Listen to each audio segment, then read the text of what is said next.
Another technique to use in assisting this lost soul is to ask it to touch what it believes is its physical body.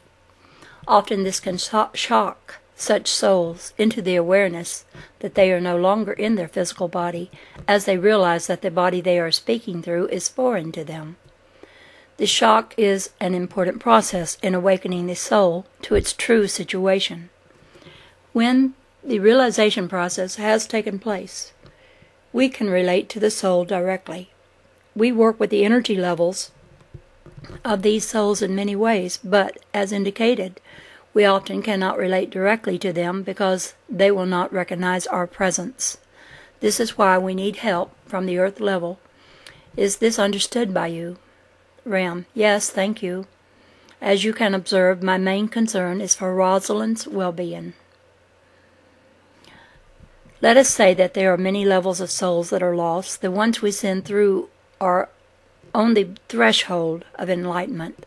Others are in such great darkness that we would never attempt to work with them in this way because of the nature of their consciousness.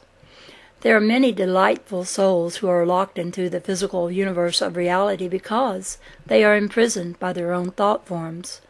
Often it is fear that confines them, brought on by the trauma of the event of death.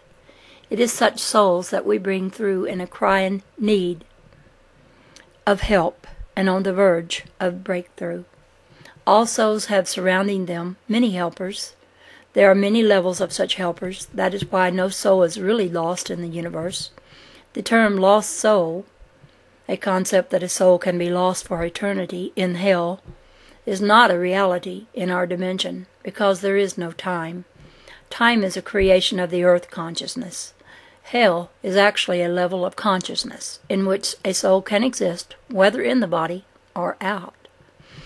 Continual work is being done to bring souls out of these lower vibrations, out of their hellish consciousness, into the higher levels of their own being. We work with souls on all levels, in the body as well as out of it. We work in a timeless level, and souls exist in a timeless level. It is a continuous process to help. To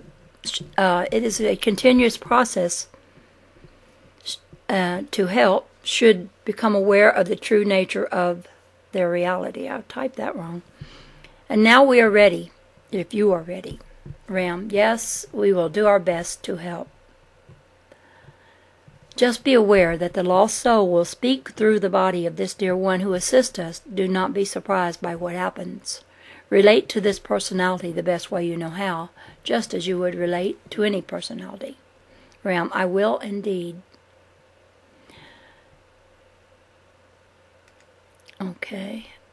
Okay, you, sir, have worked with these souls on many levels because you have traveled out amongst them quite often out of the body.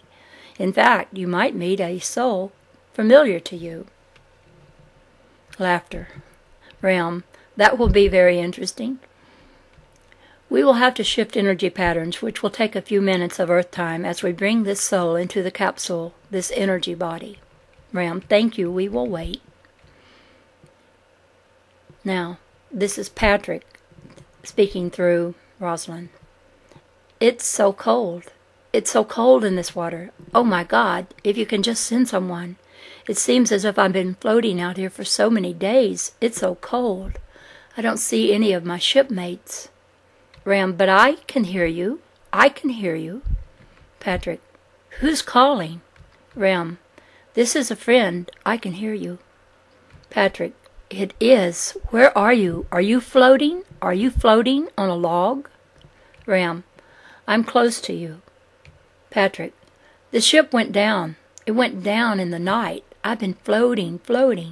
Ram: yes, and I can hear you. You can talk to me. Patrick: I can't hear you. Ram: can you hear me now? Patrick: where are you? It's so dark. Ram: it's all right. I'm close by, and I can hear you if you talk. Patrick: I've been calling for help for at least 12 hours. I've lost track of time. Ram: what is your name?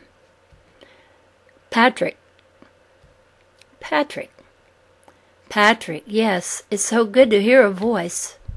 Ram, I am glad I can talk to you. What happened, Patrick?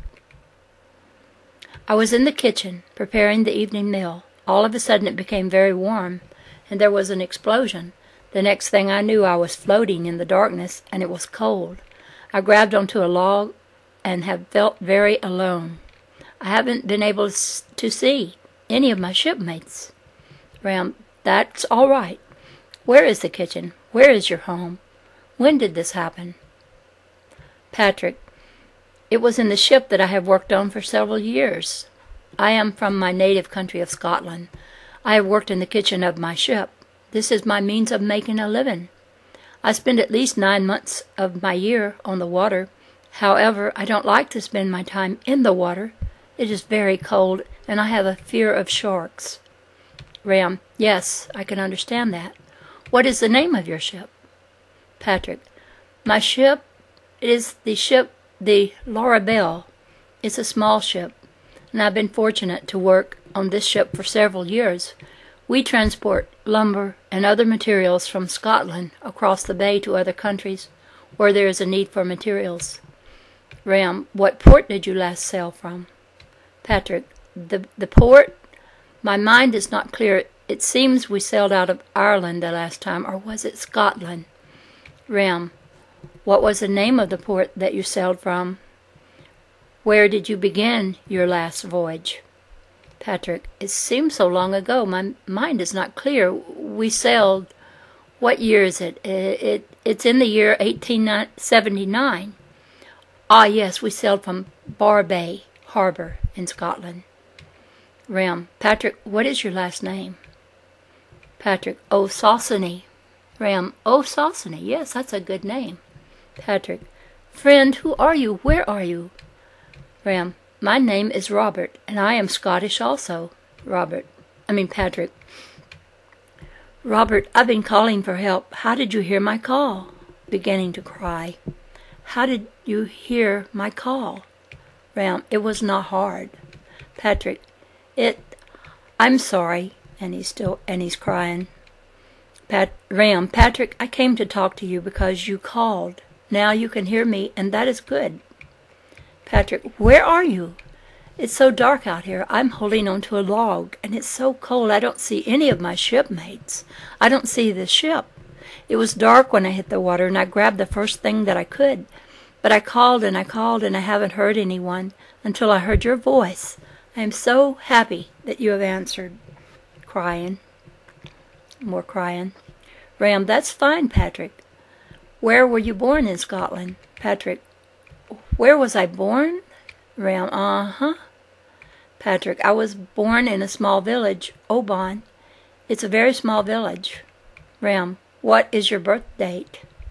Patrick, I was born in 1821. Ram, what part of Scotland was this small? Patrick, the northern part of Scotland. I was born on the water, and I've been a sailor all of my life, but I don't like to stay in the water this long. I must have been here all night, at least 12 hours, and it's so cold. I really... Crying. Can you help me? Please, can you help me? Ram, yes, let's see if we can get you out. Patrick, can you get me out of the water? Ram, I think we can. Patrick, where are you? I can't see you. Ram, now, if you just listen to me very carefully, I believe we can get you out. Wouldn't that be nice? Patrick, oh, it's very cold. It's always so cold in December. Ram, first of all, Patrick, are you on a boat? Can I reach for you? Ram, yes, you can reach and come to where I am, Patrick. Are your mother and father still alive? Patrick, oh no, my mother and my father, they died of the flu when I was yet a young lad. It was quite sad because we were such a close family. I have 4 brothers and sisters, and we were all quite young. To lose our parents was so tragic. Oh, to see my parents again. I've been praying for their help. I feel lost. Ram, well, look around. I think if you remember how they looked and look above you, you might see your mother or your father, or you might hear their voices. Listen very carefully and look up over you somewhere. Patrick, I can just barely lift my head out of the water.